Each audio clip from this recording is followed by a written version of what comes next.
always in America, where we live, and for a number of years now, I've been making my own Seudat Chanukah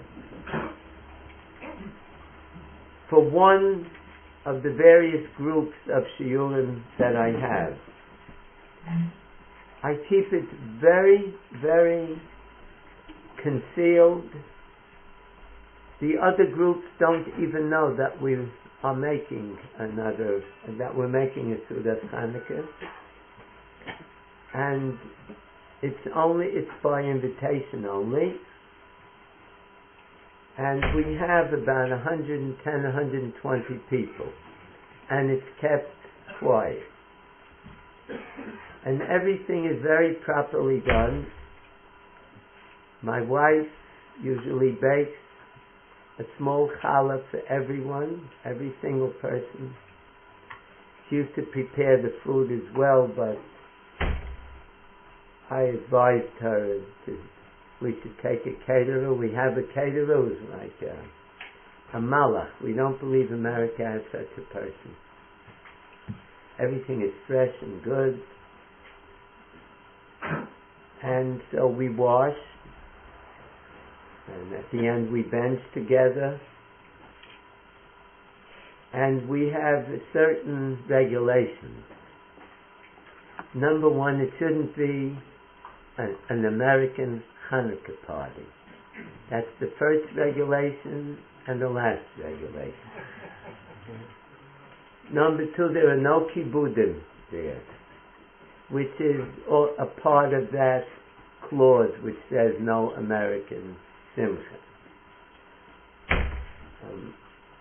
We don't have a loud band. We try to get one or two people to come and play on guitars, the minimal, accompaniment to our nigunim.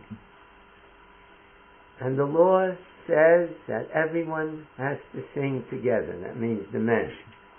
We set up a huge mechitza. We are given free of charge a very big hall, and everything is set in such a way people come to take pictures of it. I go personally with my wife and we buy the tablecloths, the disposable and everything. Every year it has to be a different color. That's the only thing American about it. And we produce benches every year specially for this, with help from certain people, but a lot of work goes into it. When we sing, everyone is required to sing.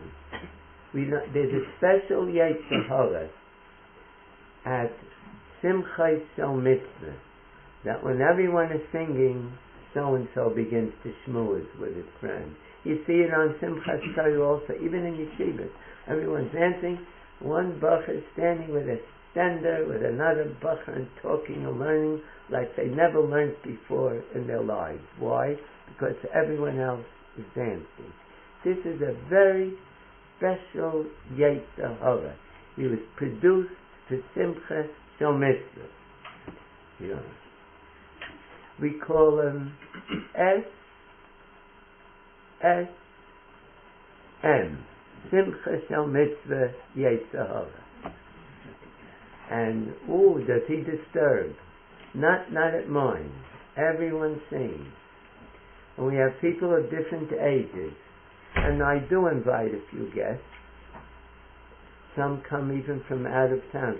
Last year a whole group wanted to come from Baltimore. I had to beg them not to come because it's silly, Come such a trip and you're leaving your wife and children with Chanukah. But people come from Lakewood and Muncie, and sometimes we get a guest in town just for a day or two from very far away, and so we bring them as well. And I used to have a few Jungelite giving Divrei Torah, but they went over their time allotment, and the Olam got a bit tired of it, so they said they only want me to speak, and I have to prepare something very, very special. And you have no idea the feeling of Kedusha that you feel then. We begin, everyone gets up and we recite posuk by posuk with a stickle nigna of Nizma Shir Chanukah Sabayis L'Dov. If you have no idea, I look around, people are shaking. And then we get started. We have certain igunim, we practice them beforehand. There should be no mistake. And one of the guitarists lives far away. A son of mine goes to him and they practice it. And I try to say something special every year. You know, people come every year, you have to say something different. But usually after a few years they forget what you said. So Baruch Hashem, there's a certain thing called shikha. When they leave, everyone is like floating in air. It doesn't carry on till late. And everyone has the same comment. We never knew America could have such a simcha, which is purely L'Shem Shamayim. And it is my greatest pride to have that. This year, I'm here for Chanukah, for a personal reason. We've just married off an anical, a granddaughter. And I hardly ever come for the chasanis of my grandchildren. And you're going to look at this mean baby now. I believe if I lived here, I would go to everyone's simcha. But if the hashgacha put me there, so I'm there. I'm not a spoiled American who has to fly in for every tznoyim, bar mitzvah, wedding, and you name it. No, I'm not. There was once a member of the Knesset here, of one of the religious parties. I'm not criticizing, I'm just telling you a historical fact. And he has a married child in America and a married child in this country. Probably has more children. Both of them decided to have children on the same day, boys. The American and the Eretz Yisrael vicar. And true to form, he decided to be sandik in both places. And the press corps followed him around from country to country. And it was well publicized. And we all heard about it. And I told my wife, I'll never do it. Where does it say in the Torah you're supposed to fly from one to another? Tell me, who wrote this new Torah? Bill Clinton? I'd like to know who's the new writer of this Torah. People make up mitzvahs. I have to sit and learn Torah. Traveling in its best is Bitul Torah. Sitting with goyim that you don't want to be in their Dalet Amos. I don't eat any food on the plane. Oh God.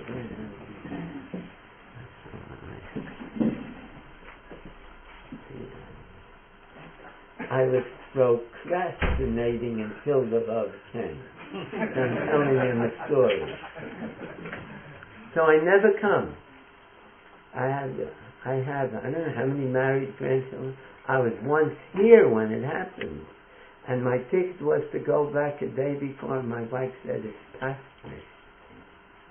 So I had to go and change my ticket. Yeah, I'm a Maggid Shir. I'm not a, what do you call it? I don't officiate at weddings. Mitzvahs, bris. I'm here.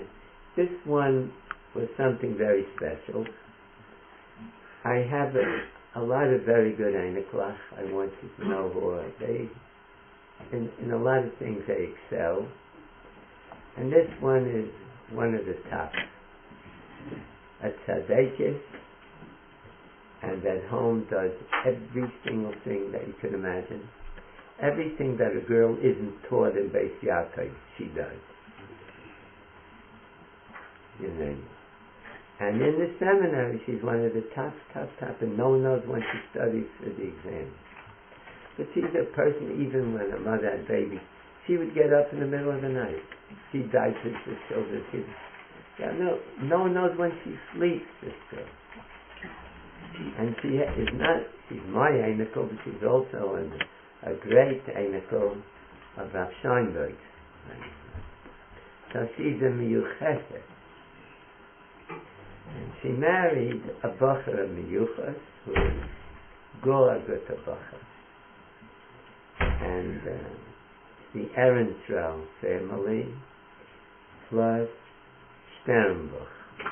And Sternbuch claimed to be Einiklach of the Vilna Goyim. Do I have to elaborate? And there are so many Talmidei Chachamim in the family that I was planning to bring a tent with me and hide during the whole Chazan. And they tell me that there were a lot of Rosh Yeshivas there. Nobody knows me, Baruch Hashem. I didn't know who they are, and neither did they. And Baruch Hashem, we mutually didn't meet. But somebody came from America, Talmud of mine, with a wife and a baby. No, he must be at the Chassan, and not a wealthy person. He said he never saw so many Gdolim in all his life. He said, no, Baruch Hashem, he was at a few Sheva Brachos, and the whole time with Divrei Torah. If I sit there, it must be the whole time Divrei Torah. So he was mamish overwhelmed by this. People sitting with each other talking Divrei Torah. So that's why I'm here.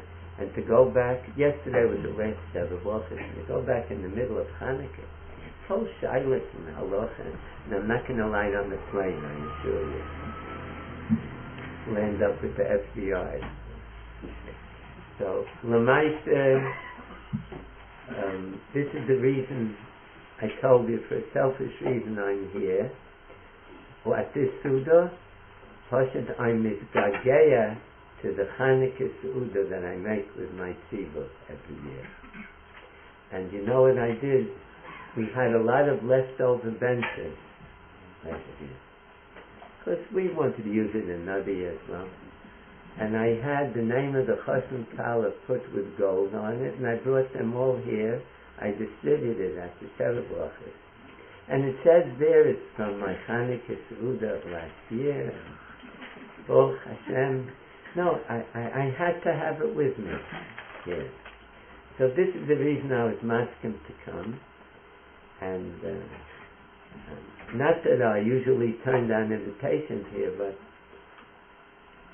I'll tell you, I just came about, a week and a half ago or whatever it is, a little more than that, and I've probably spoken about 35 times already. So, you need a night to learn Torah, as you say. But I wanted to be at a Mesiba Chanukah. And by us, we sing the whole Mo'oy Sur together, the whole Olam. Mamish, Moiradik. But I'm not the boss here tonight. And this isn't, America where I can get my way. So, pardon? Who's the boss? I'll think it over till the end of the season. We'll decide. Moirai v'Rabosai B'Rshut Horav Shlita. I don't know where to begin. You'll say why. Today, among my various mischievous activities, I had to go to Bnei Brak to speak to a conference of all the principals, the men and the women principals of the Beis Yaakov here in this country. And you're dealing here with the high brass, I wanted to know. These are principals, some of them have 1,000 girls in their school, some 2,000 plus. So you're dealing here with heavyweights, and you have to be extremely careful what you say. And I never found out why they invited me to speak there. See? I'm not politically correct. And how you get an invitation to one of these things are going to be, they're written up, and they're, understand. And I lived in England. There was a saying there, I couldn't care less. And so I'll never find out who was the one who got me there. When I came, about 6 or 7 Menalim greeted me with a big smile because I speak in their institutions. So I felt a little bit hamish. And they wanted a certain topic, so I told them I'll give them a few minutes of the topic. And then I opened up, and I'm still alive. I opened up, and you know why I'm talking about them? You see, I mean you, but it's very good to hear what I said to them. I said to them, I have a certain grievance here. And the Hashgocha brought me here to you today because it's you I've been wanting to talk to for about 30 years or more. What is my grievance here is like this. My father, Olav Hashem, was a very, very specially gifted person in education. You have our good friend Rav Yitzchak Pechman here, who is a Talmud of my father's. We both grew up together. So I grew an inch taller than him, but we grew up together, I want you to know. Now, Rav Yitzchak's tata was a malach in America. He was the one who gave the idea and financed the first kollel in America. I want applause.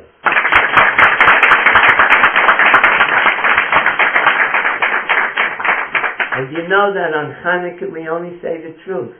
8 days in the year. Yes. We don't want to be abundant. You have no idea.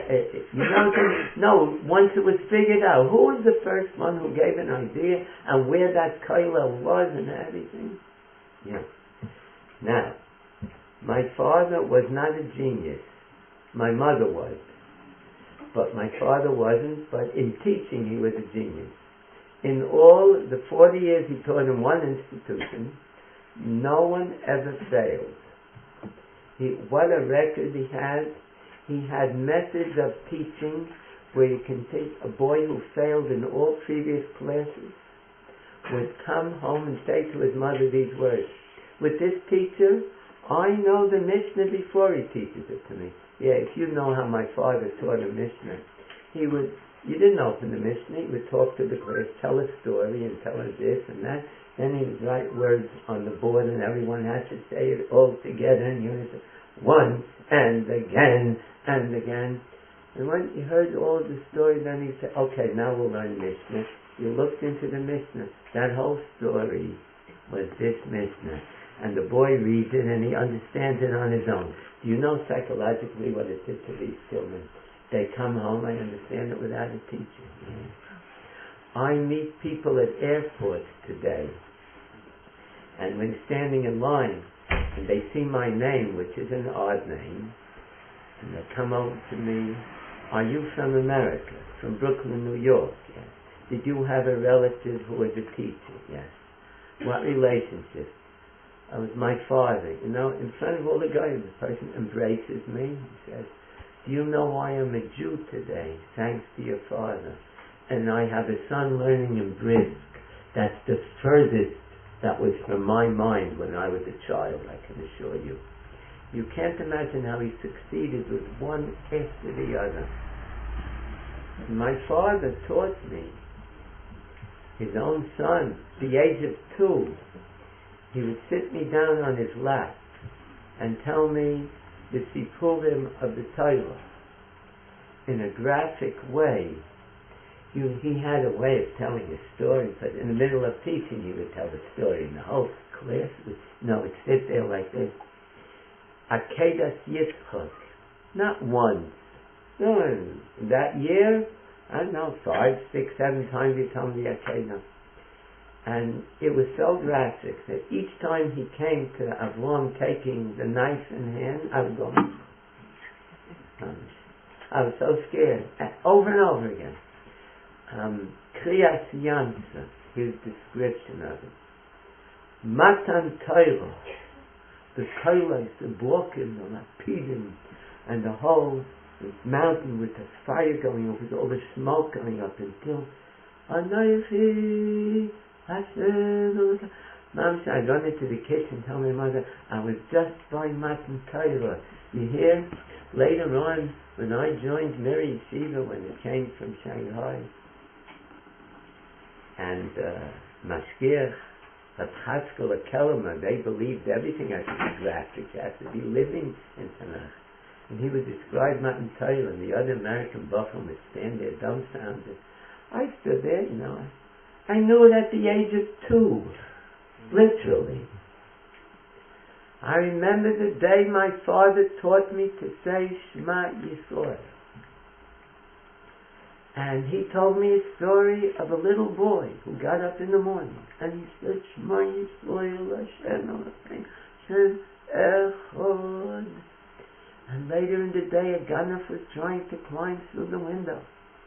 But suddenly neighbors passers by saw it and they called the police and they caught the ganaf. And it was all in the thoughts of the little boy who said Shema Yisrael. He brought the Eibusher to protect now. A little boy, impressionable.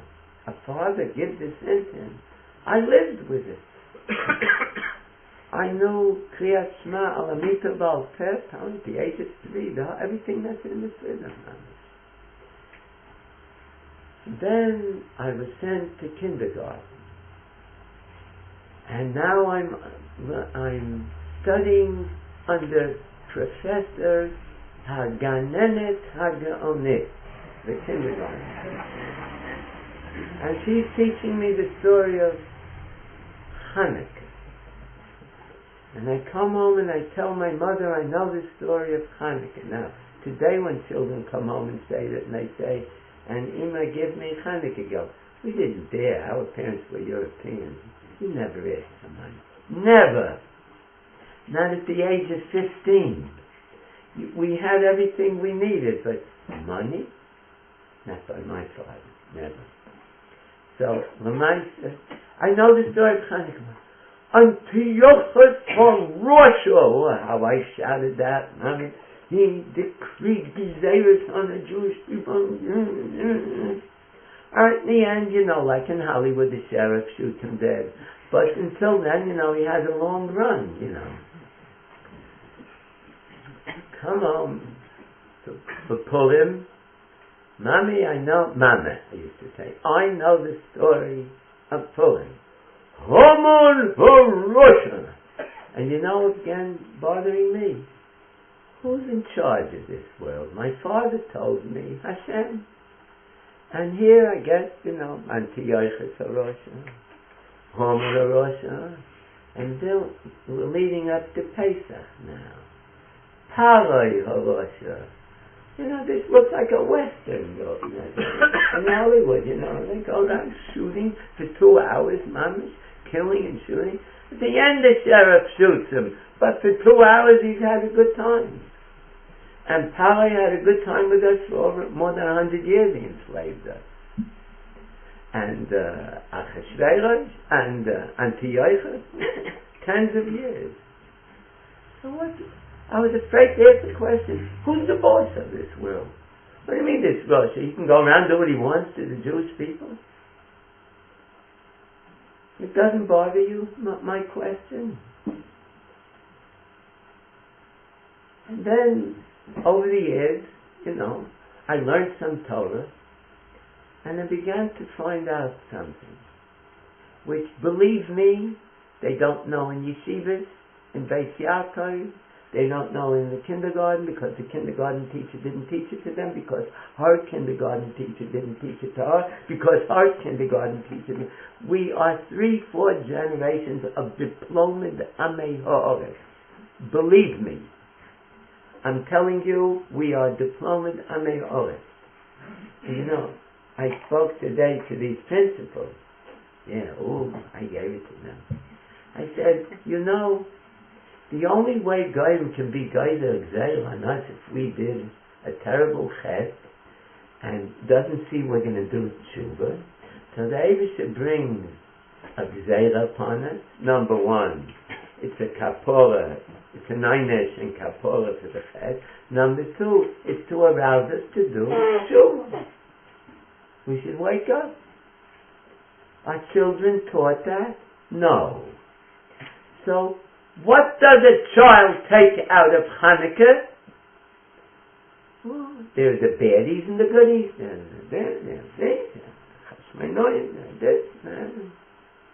And give me latkes Chanukah gelt and a dreidel. And a few days off from school, so I should learn less Torah. Look up at Chanukah. This is what comes out. I asked a kollel the other day, younger life, any of you feel an aliyah ruchnis when you finish with Chanukah? Yeah? I'll tell you have an aliyah b'mishkol. Because of all of the latkes and the donuts without the holes that you're eating. Let's say to them, who feels a spiritual uplift on Chanukah? What's happened to Chanukah? Now today in New York, when they advertise things, the guy used to say marry so-and-so, whatever it is. Today they say marry so-and-so and happy Hanukkah. And they're so happy to say, you know why? Hanukkah doesn't threaten the guy today. It's not a religious holiday. It's a holiday where you go and you buy presents. So it bolsters the business in New York. So every guy says happy Hanukkah. What's this? What's happened to us? How I talk in the yeshivas? You walk out of the town. But this is I say, in your yeshiva, which gives you off, the Shabbos Chanukah, and you can't travel on Shabbos, you're religious, and what about Friday? Friday's too short a day, it's a long distance travel, so you go already Thursday night. So you're losing Thursday night of learning, Friday, and Shabbos. Sunday is full chag. You have a hangover anyway, or a stomach ache. So, plenty you ramble back maybe on Monday afternoon. So in your yeshiva, when the Shliach Tzibur says, Rosh Chodesh Kislev Yiyeh B'yom Zeh V'zeh, I heard a Baskol, not in a Shemayim, no, from another place, from Purgatory. The Sultan went into a dance now. Kislev? Beetle Torah? Yeah. Come on, boys. The quicker the better. Yeah. But like Chodesh Adar, the Sultan goes crazy. Pull him? I'm telling you the truth. What's left of Ruchnius of Chanukah? I had a group in England, and I taught them for years, and they wanted to establish their own davening, and I didn't permit it for years. I spoke about Tefillah. I took them to Gateshead, to one Rosh Hashanah Yom Kippur, the second Rosh Hashanah. After the second, when the first day of Chanukah was Motzei Shabbos, it means Sunday, and most of them didn't work on Sunday. So someone proposed to me, you have a Sefer Torah in your house. Can we all come and daven Shachar with Hallel? You've been talking so many years about it. You know what that one Hallel of that Chanukah cause? This took place about 35 years ago. That minyan still exists. That's a minyan when the Rosh Yeshivas would step in once when they're in England. They would turn around to the Olam and say one of the following. Either, I wish I had such a davening in my yeshiva, or, I learned for 5 years in the Mir, they didn't have this davening. 3 years in Kelm, that's where they had this davening. Can you imagine? And it all came out of a Chanukah davening. Tell me, is there anything special about your Chanukah davening? Hallel was only given 1 day to Pesach. The other days is a Chotzi Hallel, it's for sure. Chanukah got 8 days of a whole Hallel. The Rambam, when he had the choice of all the Yom Tovim that he's writing about in Halacha, in one of them to give us Hilchos Hallel for the whole year, he chose Chanukah for Hallel. No, anything special about your Hallel on Chanukah? I'll tell you, in New York, where I live, Lo Aleichem, I daven with a slow minyan in my section of Brooklyn. It's mostly elderly people, not all, but mostly. Why is it called a slow minyan? Because go across the street. For that minyan, you'll find out why this one's called slow. Yeah. But in this one, the slow minyan, I have palpitations every morning, trying to catch up to the Baal Tefillah, and it's a fight, mamish, the Chashmonoim against the Yavonim, mamish, that I should keep that minyan a certain. Yeah, but that's the slowest minyan I want you to know in that whole section there. So what about Chanukah? It's the worst davening of the year. Why? They're not going to give more time for a davening because there's a Hallel every day and a Kriyas HaTorah. No, never. So you have to squeeze everything in the same time frame. So it's the worst davening of the year. Yeah, but that's what the Chazal were misaken, no? It should be the worst davening of the year. That's Chanukah. You see, you're beginning to see a certain picture here. It's very puzzling indeed. My grievance that I said to the principals, why don't you teach your children Chal V'Einish? The Klal Yisrael committed a sin, and tell them which sin they committed, and the Almighty punished them with the Gzeiros of the Goyim, till they did Tshuva, and when they did Tshuva, the Almighty returned immediately with Nisim and Nisloyes, one after the other, and Chazal established a new Yom Tov. And tell them the following, that the Vilna Gaon says that like Midas Basar V'Dam Midas HaKadosh Baruch Hu, when two people are in love with each other, in total admiration for each other, and it's going on until one time they have a violent argument and they break up. And a year or two later they decide to make peace and forgive each other. And they patch it up. Is it ever as good as it was before the breakup? Usually not. And by HaKadosh Baruch Hu, the Goyim says, it's the opposite.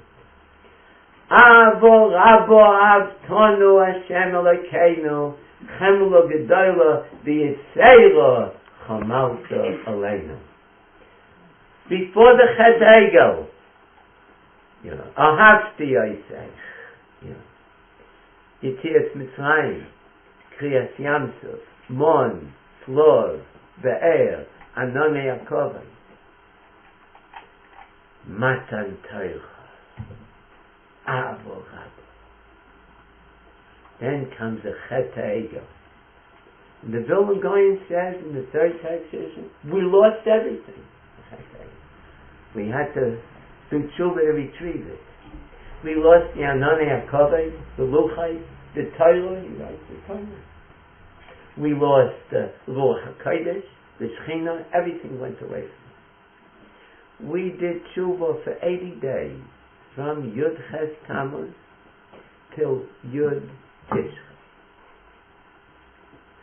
And the Eibusha returns to us with the Luchai Shmir, with the Torah, and the Ruach HaKodesh returned to us, and the Anoni HaKavod, and the Shechina came back to us, the Kriyas, with the Mishkan.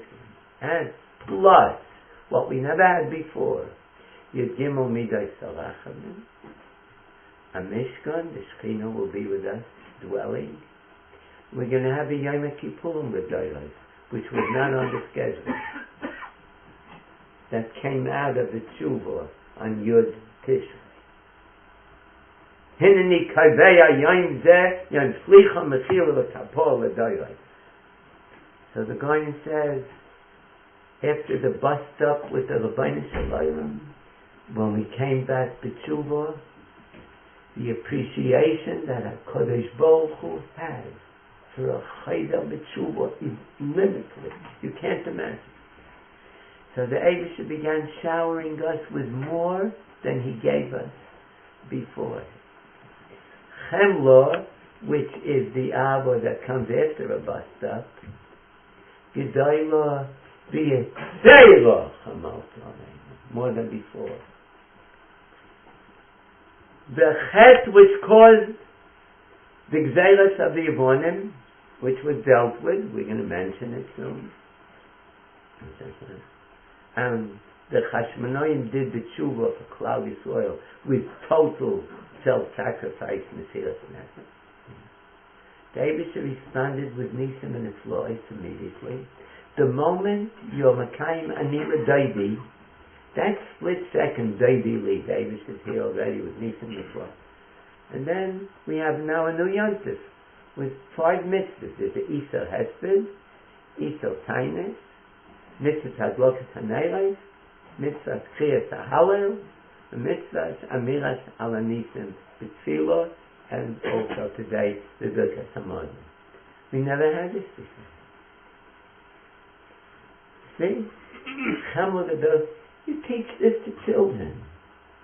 What we did wrong, how the Eibusha responded, and how we admitted we did wrong, and we came back, and the Eibusha came back immediately, and how the Eibusha treats us when we do too. You know, a child would hear the story this way. He would try never to do wrong, and if he does wrong, he'll say, "Mommy, I want to admit that I did wrong, and I'll never do it again." You're going to get a good boy here. But there's no lesson today from Chanukah. These children, I told them, you're not teaching them that there was a chet. On Purim, there's a Gemara in Megillah. Shoalu Talmidov es Rav Shimon bar Yochai. Mipnei manis chayvu kloya. What chet did they do to deserve the Gzeil of Haman? We weren't taught that. We thought, Haman of Russia, Haman of Russia, Haman of Russia, Haman of Russia. That's all we're told. Yes, that's anti-Semite, Amaleki. That's all. Teacher's an anti-Semite. Not teaching us any of the Torah Pashut. It's terrible, my life, Rabbi. You know, and you'll say, yeah, but Paro, Rabbi, you get, that was in the schedule. The Eibusha said to Avraham Avinu, Ger Yezaracha ve'eretz lo lohem va'avodu ve'inu oisam daled meyay shana. Yes? So, yeah, that's Chatoim, that Avraham Avinu said, V'me'eda, and the Eibusha Mashpin on the Tzadik, and is that so? No. It's not that so.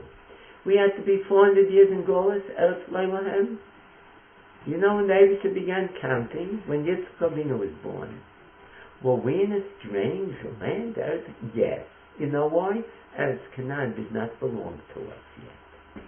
So legally, halachically, this is a lawyer's trick. It was Eretz lo lohem.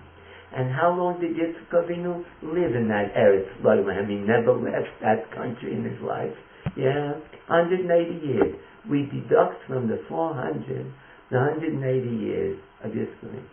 Well, we have to be in a strange, we have to be in Mitzrayim or Afghanistan or something like that. What's this business in Eretz Canaan? Let's say, if you have great tzaddikim, I'm gonna drei the law here. And legally, he was in a country that didn't belong to him, and he is the representative of the Jewish people. So, you've already, of your sentence, 180 off. Avraham Avinu adds another few years. And suddenly Avraham has to go down to Mitzrayim with his sons. What happened? Well, the Gzeira Eretz Lo Lahem, since Eretz Canaan can remain Lo Lahem for the next 400 years, which it did. So why do you have to go down Mitzrayim? The Zohar Chodesh says, because of the chet of Mechiras Yosef. And there's a whole chesed why it has to be 210 years because of that chet. You see, it's chet, einesh, and tshuva. And okay, we come down to Mitzrayim. Yankov Vino was with us for 17 years. What about Va'avodum, V'ino Oisam? Yitzchak, what about Avodah? Rosh is going to put a finger on Yitzchak Vino, he'll drop dead before he touches him. We have such, they're Megan from all of these Gezeiros. Yankov Vino is also Megan.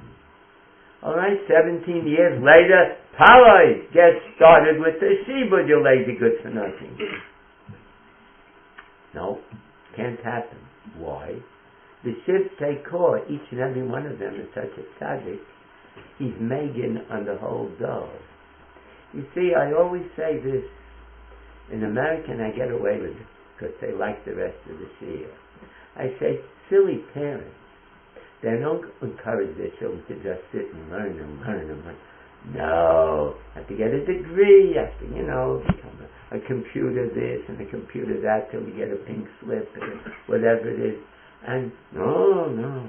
Sitting, you'll learn become and become a guru. And they go, why not become a guru? If you're a guru, you make it on the whole dough. And you want to hear something? I have all this written down in a sefer. Yosef HaTzadik, when he died, you know what happened right afterwards? There was a secret meeting, say Chazal, of the highest officials in Mitzrayim, these thugs, these despots, and they planned the whole shibud of the entire Jewish people. You know what a plan that was? Did they execute the plan? No. Why? Because as long as one of the Shivtei Kor is alive, a Mitzri can tell a Jew time my shoelaces for me. Such argument. So why did they get together? Why did they allow this get together? Because right after the Ptila of Yosef, I find a medrash for everything here. Heichelu Yisrael levatel bris milah. Omru niyeh kamitzriyim. They used to go to public bathhouses. Why should we look different than them? I am a vatel bris milah. Immediately there's going to be a plan of shibud. I was told Avraham Avinu it would never happen if we weren't a vatel bris milah. No, so start the shibud. I can't. Reuben is still alive. Okay, Reuben died today. Shimon is still alive. Shimon died today. Yehuda is still alive. Yehuda dies. Years went by here with that plan in cold storage. Till Levi, the last one, died. A few days after that, every Jew is conscripted for forced labor, overnight. You hear? 30 years later, Paro comes out with new decrees, Enoy, to torture the Jewish people, not only enslave them. What's this? What is it? This is refuting Brevda here. Brevda said that there has to be a chet. There was a chet. When they went into Shibud, they were so exhausted, so dumbfounded. Mitzvahs used to approach them. They say, come into my house. I have a little idol here. Bow down, or just pat him on the cheek. I give you a little note. You can get up an hour later tomorrow morning. I'll give you a day off. Maybe Paro will be kind to you. And they got him into a Zorah this way. So you know what Chazal described it? They went into Avodah Zarah mitoich hashibud umitoich tirus hadas. Never. They lost their way. The Eibusher waited 30 years. They're into Avodah Zarah. He said, well, this is your second major chet. Bitul bris milah, now you're into Avodah Zarah. Enoi! I didn't come tonight to discuss all of it. I go step by step, step by step. Everything is totally in our practice of Torah and Mitzvah. That's how the Eibusher treats us. All the Mailam in a Teva, says the Ramban. There is no Teva in the Anhoga of the Eibusher with the Jewish people. It's in accordance with the quantity and quality of the Torah and Mitzvah, each individual Jew and the Jewish people as a whole. It's a lesson on that. Why don't you teach it? So children would want to be good. And they would talk to each other about it. And if they're cheating though with the dreidel, one will say to the other, you know, if you cheat, David, she gives a nine. I'd like to hear a child saying that instead of kicking him.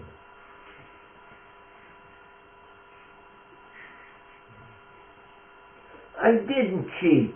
You did cheat. Admit it. My Rebbe told me if you admit your chet and you say you're not going to do it again, so the Eibusher forgives you. I'd like to hear this language among children today. Tells you the Rebbe never said it. You know why? Because his Rebbe never taught it to him, unfortunately. I have, these days, I finished here, a student comes up to me, where is that Ramban? Where's that Rambam? So I said to myself, I'm going to tell him it's a manuscript in the British Museum, which changed its name to British Library, if you want to know. Yeah. The Rambam, the Ramban, who doesn't know this? Nothing. Chanukah is off the books. I don't know why they have red letters there. You know, there's 8 days in the calendar. Keep it the same black.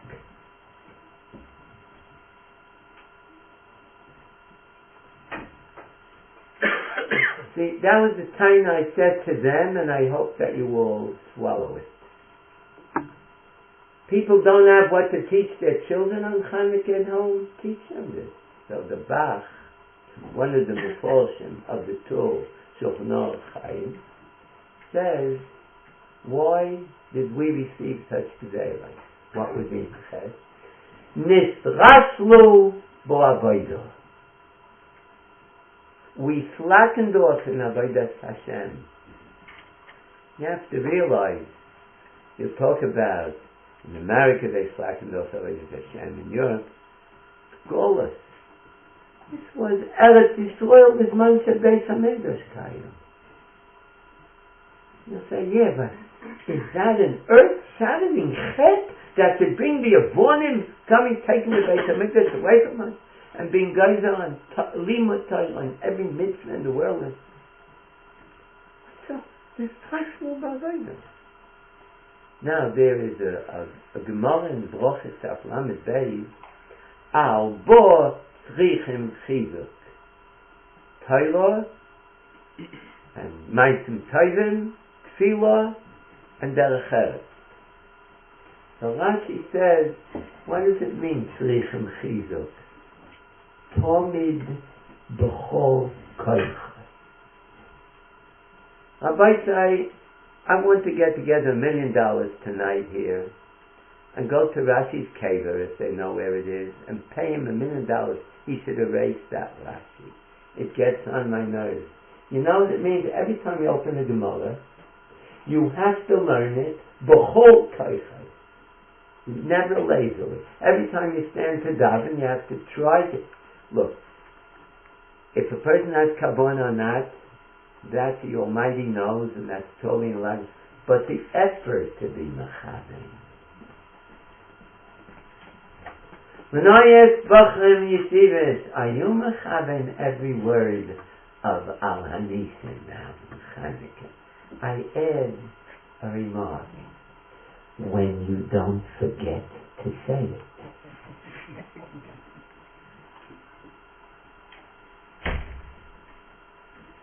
Every time we daven, every time we do a mitzvah, we're supposed to do it b'chol koichai. And the chizuk has to be tumen every day and every hour of the day. Someone, a relative of the Chazon Ish, told him that the Rav in his shtetl in Europe used to learn the whole day. Never stopped learning. Stopped for a minute, paskin a shaila, and kept learning. The first half of the day he learned be'iyun, and the second half was learning quicker, shaloi be'iyun. You know what the Chazon Ish's comment was? It's possible to learn shaloi be'iyun. The Chazon Ish, if he took one line of Gemara, already all the veins in his forehead were bulging. He was like this. Look.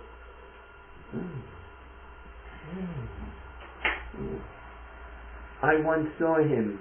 He was alone in the room because the door was locked. No one can get in. So I stood near a window. He was walking back and forth, thinking and learning. He was out of this world. Then his sister came, opened the door, he sits down, he's smiling to everyone like nothing happened. I saw the Brisker Rav take a chumash in his hand. He had his own minyan, Shabbos Pekiyas HaTorah and Musaf. It was before the minyan a few minutes. He took a chumash, sat down, leaned on the windowsill, like this. Said the Pasuk, Shnayim Mikra, Echad Targum, Rashi. Where is it? He was completely spaced out within a few seconds. I told it to Mashgiach. He said, "This God has a matnas elokim. Who can do? He's completely out. 5 minutes, 10 minutes, and then the side room there was a big bang. Something felt like woke him up and said, "No, then lengthen in the Torah." If that big bang didn't take place, garnish it would continue. He's not here. There's no such a thing as just looking, You sit down after the chant, you lie down on a couch talking with a Torah Tmimi, looking over in that glass until you doze off. With the Torah, not the Tmimas. It wasn't shaykh by these people. That's the Rashi.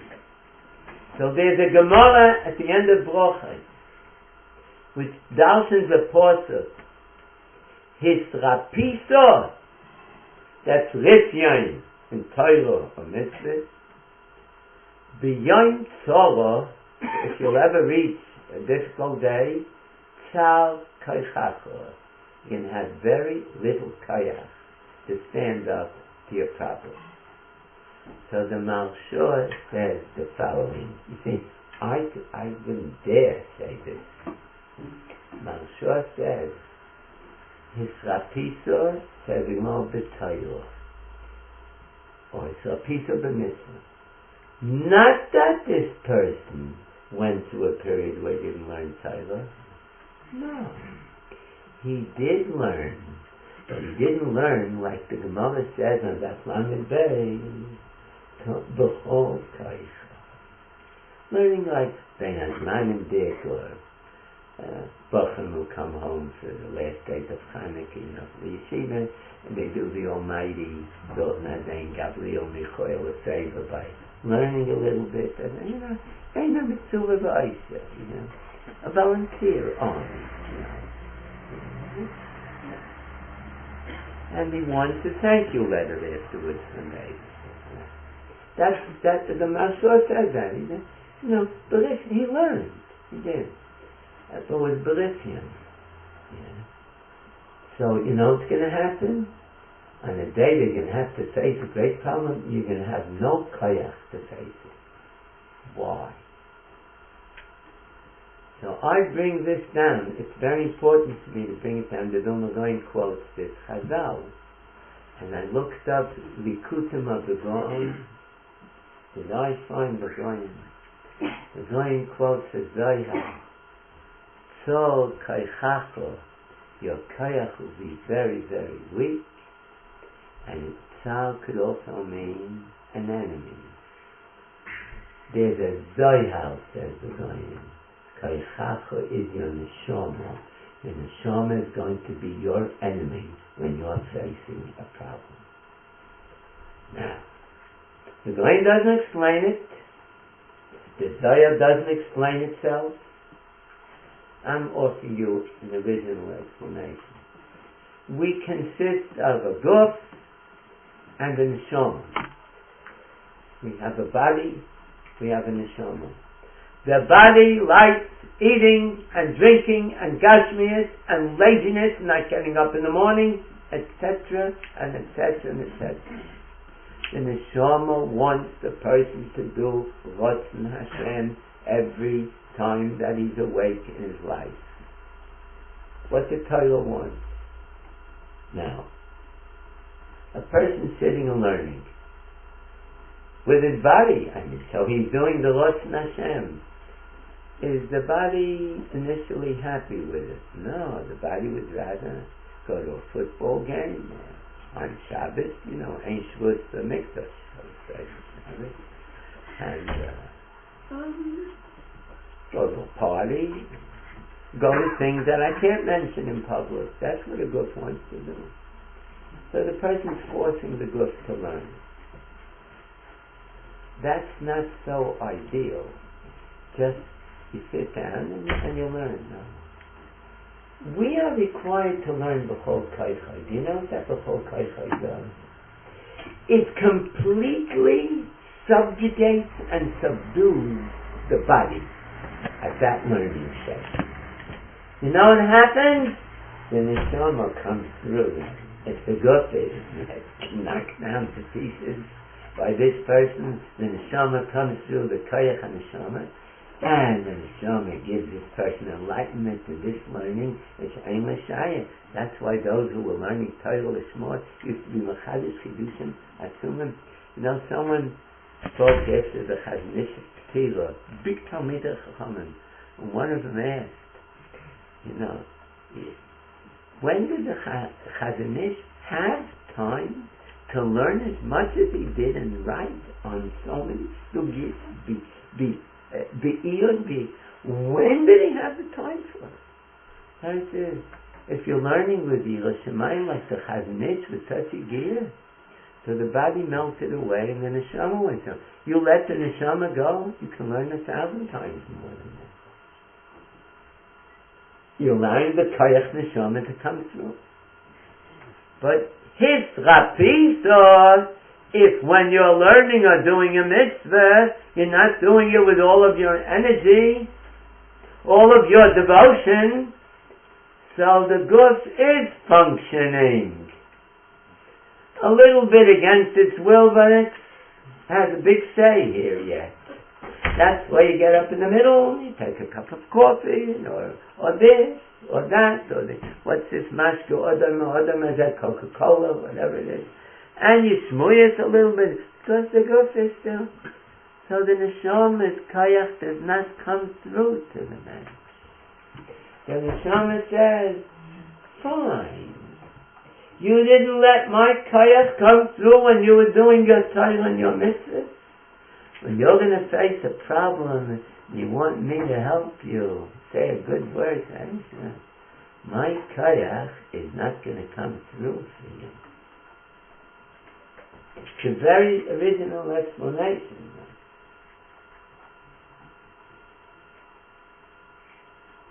You know what nisraslu ba'avodah means? We went lax in avodas Hashem. We told bye-bye to our neshamas. The RBS is going to stand for this? What else is there for Jewish people if not avodas Hashem? What, drinking Coca-Cola? What are we into? And there's a story which I've repeated in the last few days. One of my rebbeim, over 50 years ago, told this to me about himself. He was born in North America to a father who was a chashuva literature rav and a very big tzaddik. And when his father noticed at an early age that he's a prodigy, he's an Eloi. His father sat down daily and learned with him for hours. He brought him up to a madregen learning that when he was a bacher, he sent him to the Mir to Europe to learn. He comes into the Mir with a big name, the American Eloi. Now there are Eloyim with Menuchas HaNefesh and Yeshiva Das. I know such Eloyim. Never raise their voices, never scatterbrain, never jumping around. No, they'll just tell you like an encyclopedia. Mention anything to them, they tell you the whole page of Basbal Tev. I had a Talmud like this who became a very big doctor because for medical reasons he couldn't continue only in learning. So he chose medicine. He wanted to save people. He is a genius who never lifted his voice in his life. And this is how he deals with everything. And he goes to doctors' conventions. And he puts notes there. He never looks into them. He says the whole thing, the whole pair with a smile the whole time. The doctors sit there. They don't know who's talking to them here. And when he finishes, he says, like they say at all conventions, "Any questions?" He says, one of these Western doctors gets up. "Yeah, hey doc, when are you coming again?" That's the only question they have. He leaves no, you understand? But there are Elohim, And he was one of these Elohim. And he walks into Yeshiva Mir, the most conservative yeshiva in the world. No one ever took off a jacket in that yeshiva. You have no idea how conservative. And when you took a chavrusa, it's more than marital vows, you should know. That chuppah, the kedushin, you can give a gift. You know, till the end of this month, you're going to be with this person. It's holier than holy. And he's learning with a chavrusa, and after a week, finished. There's a divorce. So a few weeks later, he has another chavrusa.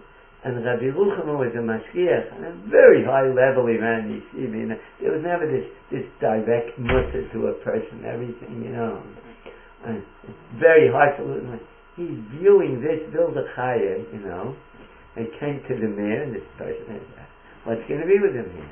And he was waiting, maybe the Hasmodas HaTorah, the Musa, and the Tefillah of the Mir will make a mensch out of him, He's waiting and waiting, just back and forth. Suddenly, he's sitting a whole month with a chavrusa. Can you imagine the pride of Rabbi Rucham? Just by the force of the kedusha of Yeshiva Mir, a Vilda Chaya became a man. Comes in the next day, Rabbi Rucham, a divorce. He's sitting alone again. Sitting alone. Rabbi Rucham decides the time has come to talk. So he gets up from the Mizrach and he's walking down the aisle. You know how Mashgiachim used to do it? They used to put like this, Hope there's no video being taken of it, And he would walk down like this. Every row he passed, these people were shaking in fear. He's not going to stop at their row. You understand? He's coming. And this bacher was sitting at the end of a row that was the best place to be in. And Rabbi Rucham stops at his row next to the seat. He didn't get up. He said, I was an American chassid. You're not talking to me yet. Why do I have to get up? He's sitting there. So Rabbi Rucham cleared his throat. He decided to get up the bacher. He says, you are learning alone. He says, yes. Doesn't explain himself. Without a chavrusa. Mesiba. Yes. Well, for the past month you had a chavrusa. Yes. And you've broken up with him. Yes. it seems that you don't agree. You're stimmt nicht. But I'm using it to say with a sin. You're stimmt nicht. You don't can't agree with each other. That's why I couldn't like it. No, we do agree with each other. It's only in learning we have disagreement. Oh, only in learning Torah you disagree. So on what do you agree? On eating potatoes? That was always said to him. You know what this did to this bacher? It turned him over for the rest of his life. What Rabbi Yerucham was saying to him is like this: we're not going, we're Jewish people. What do we have in this world? Our Torah. So if there's something to agree upon, it's Torah. Eating potatoes is not our life. So don't tell me you only disagree in Torah. You clean up your act. He became a very great person. Very great person. He was one of the highest people in one of the biggest yeshivas in the world. That was 50 years or so. Yeah. Rabbi Yerucham did it. What's the chance? Nistraslu b'avodah. We went lax only in avodah Hashem. So what were we lax in? Latkes or donuts. So what do I create Jewish people for? The whole world was created for Jewish people. Torah, avodah, gemilas chasodim. They've gone lax in it. I'm not going to permit this. I'm going to bring the Yavonim. And I'm going to permit the Yavonim to be guys at Zaylas. You let the Yavonim be guys at Zaylas, they go overboard.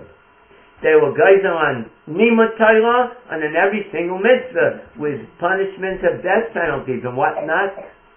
You know, they were against anything that had a reich of Kedusha because they didn't want the word Kedusha. No such a thing as holiness.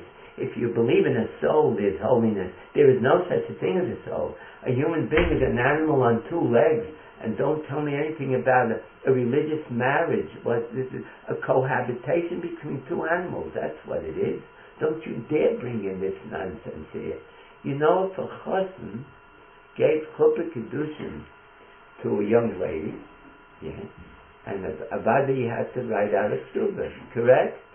Otherwise, he's also. If they found out about it, they arrested him. They brought him to the police station. You know what they did? They sawed off his fingers. You wrote a ksubah. You know who the Greeks were? No. You know why? It was never taught to you. You know why it was never taught to you? That's where the question stops. So you have no idea who they were. So there was a gzeilah here that no one was permitted to lock his door. The Rambam tells us of this gzeilah, so that no one can secretly do a mitzvah in his house. Which means the inspectors tried every door of a Jew every day and sometimes in the middle of the night. If it was locked, it was a death penalty for the whole family.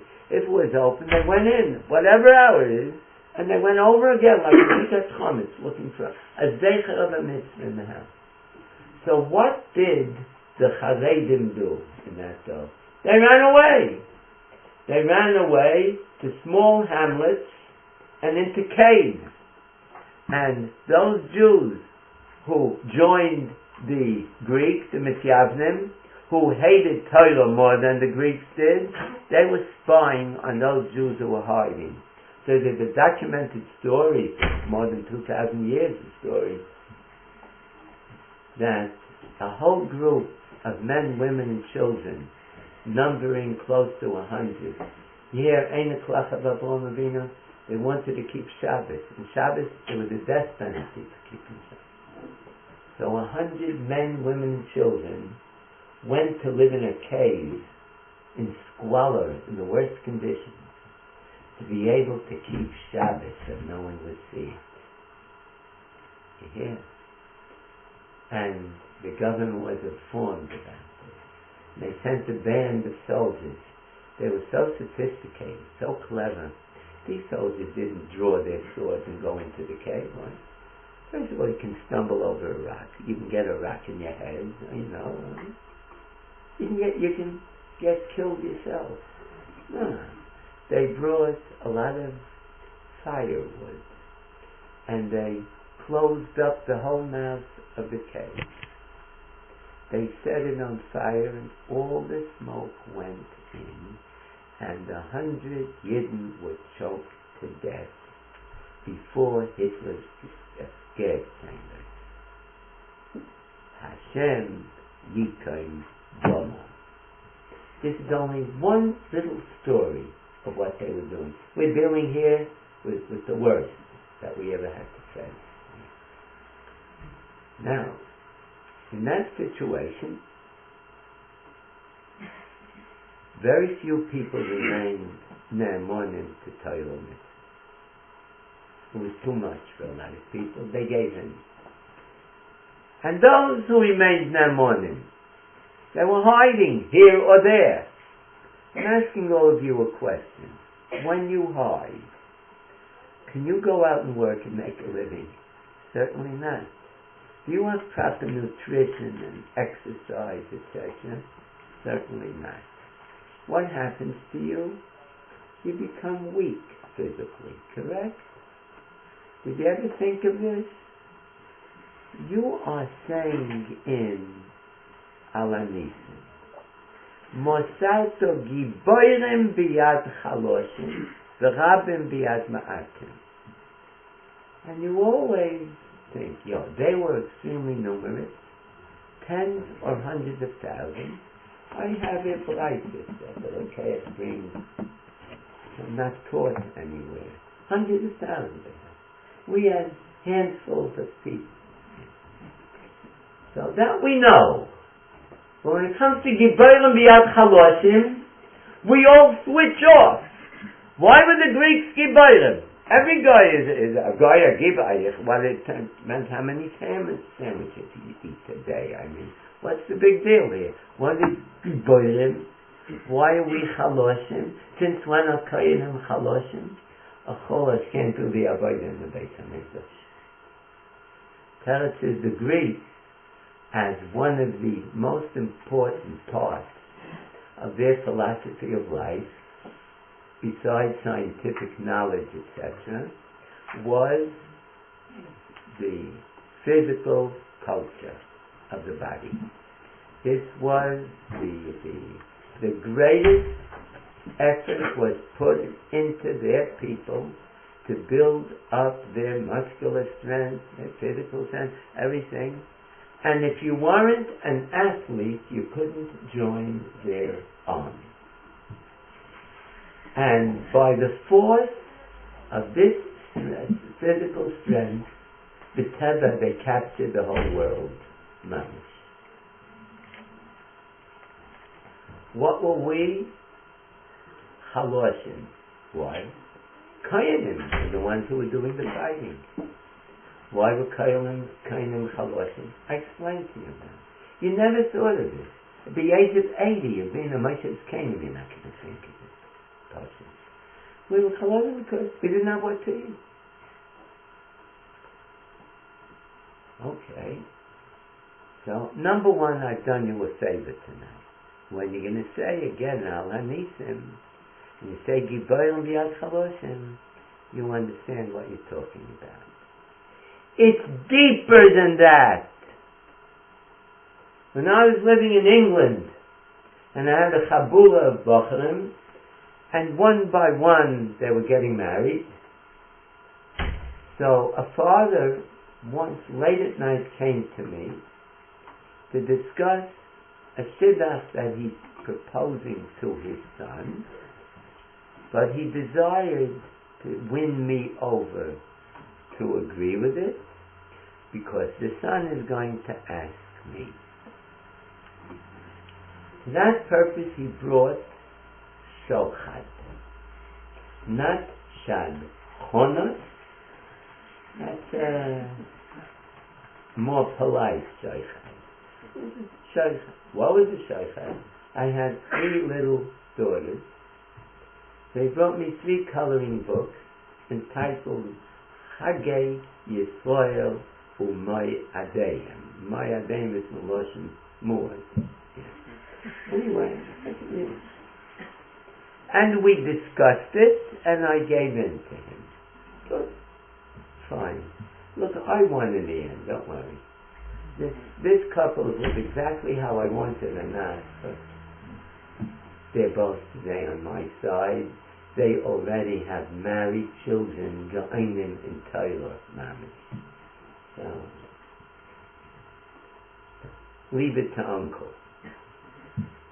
You have no idea what a victory this was. If you know who I'm referring to and what, and who these from the most famous families in England, you can't imagine, in the paper every other day, and I got them onto my side. I have no idea. Baruch Hashem. When this gentleman left, my Rebbetzin comes into the room. He says, "No, Rav Shlomo, it's very late at night. You want a hot drink before you go to sleep?" So I said, "I hereby appoint you a shliach lekabbalah from the dustbin," which is the way the English describe a garbage can. "You are shliach lekabbalah to accept 3 coloring books."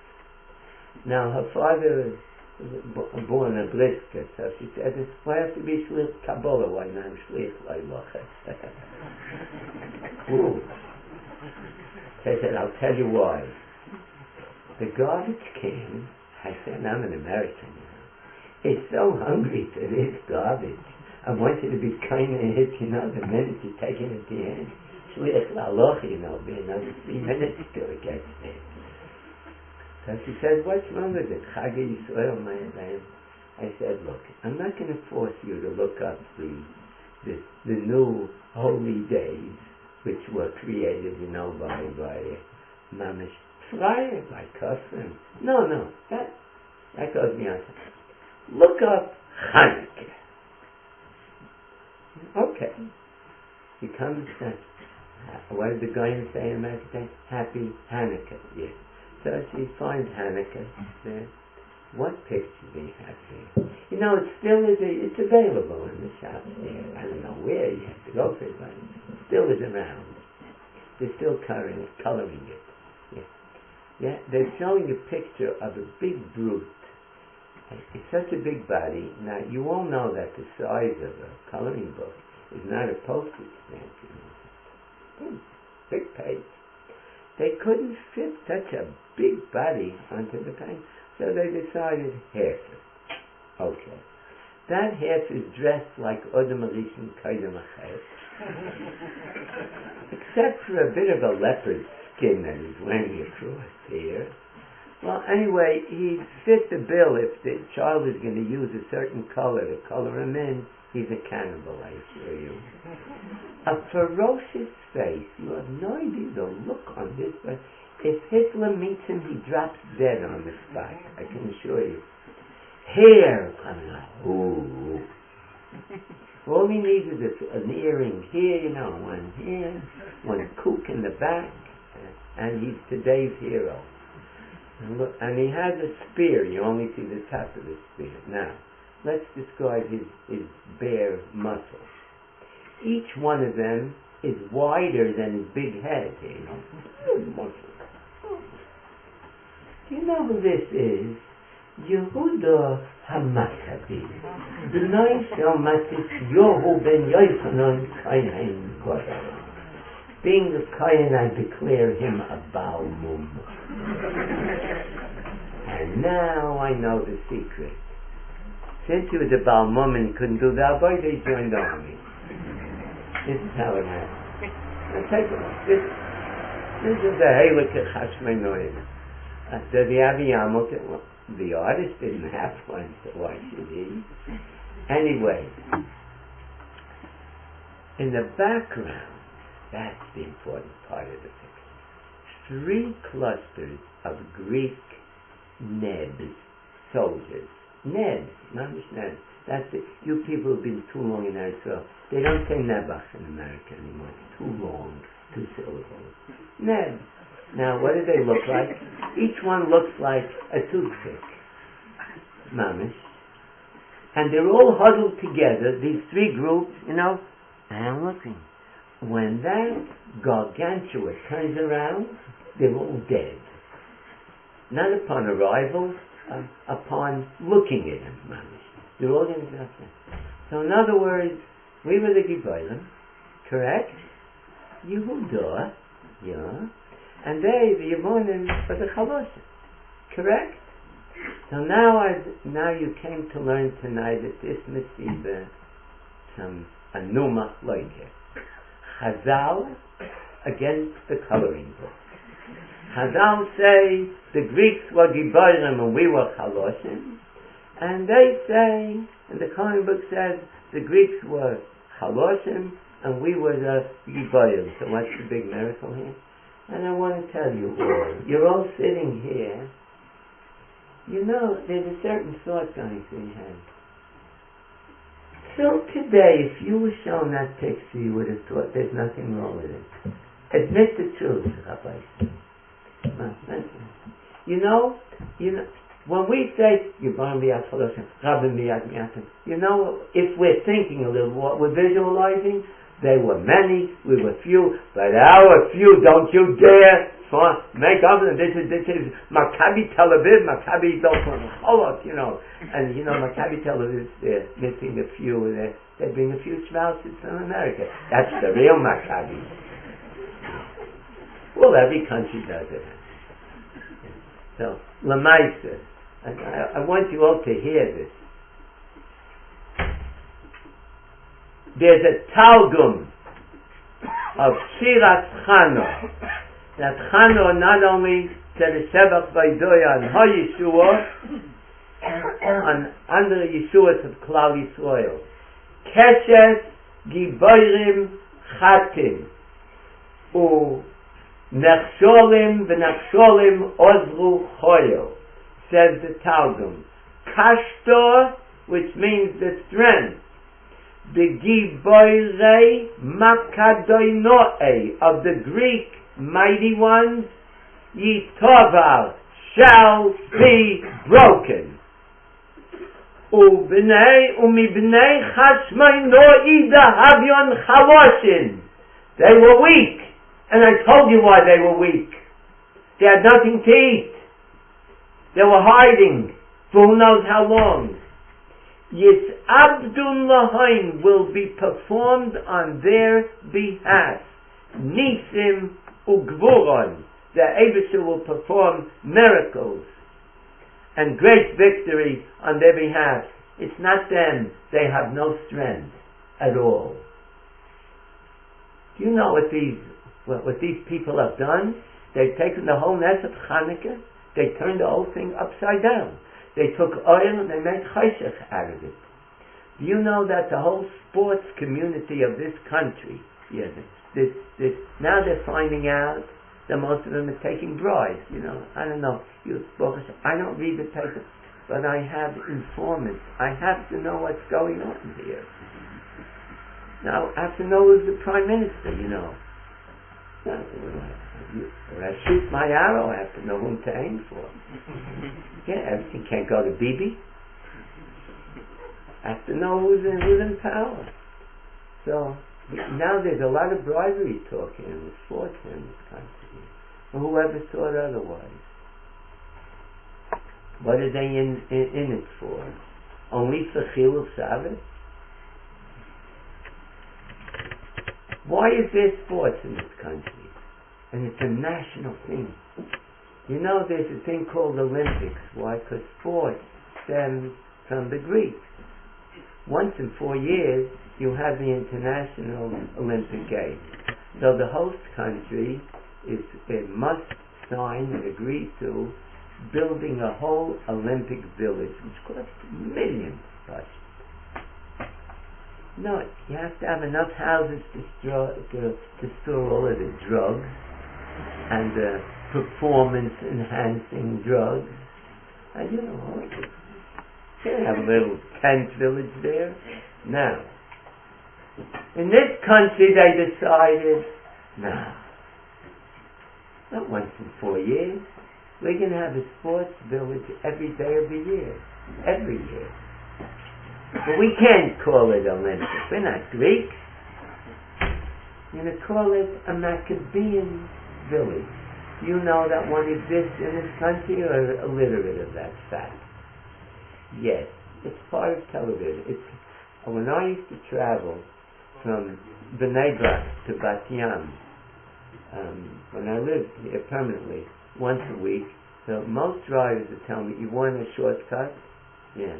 We go by the Kfar Maccabiyah. So I used to have an eye full. Yeah, that's why I suffer my eyes today. You had there a Schwarzes, Japanese, Chinese, Zechorim, Mekavis, Tumtumim. Yeah, I have no idea. You can't figure out their gender. They're all walking around on half naked there. Their eyes rolling, from what? I can't imagine what this looks like. It's a disgrace to the world. Most of their activities, though, are on Shabbos. I told you, Ein Shavuos B'Mikdash. Yeah. So this is unbelievable. How did they ever get this? From the war, from the nest of Chanukah came out that we have to be Maccabeans. What's the Maccabeans? Athletes. Because the Greeks were athletes, and we were Yeshiva Bacharim, who didn't have any kayach, and we defeated the athletes. Shema Mino, you have to become an athlete. So I'm still searching for their brains, these people. So I looked from the head to the toe, didn't find it, and I found it. You know where? In their tennis shoes. There their brains are, never. Yeah. And I'm riding away. Can you imagine this?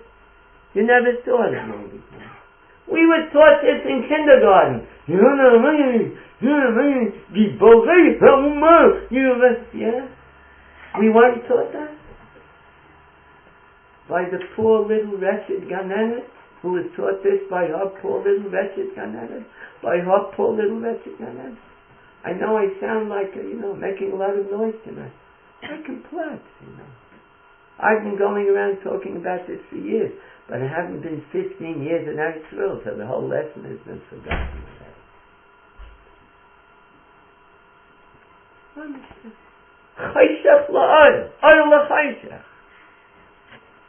And when I was a bacher here, I don't keep up with their minhagim, all of these rascals that they are. When I was a bacher, they had a minhag here.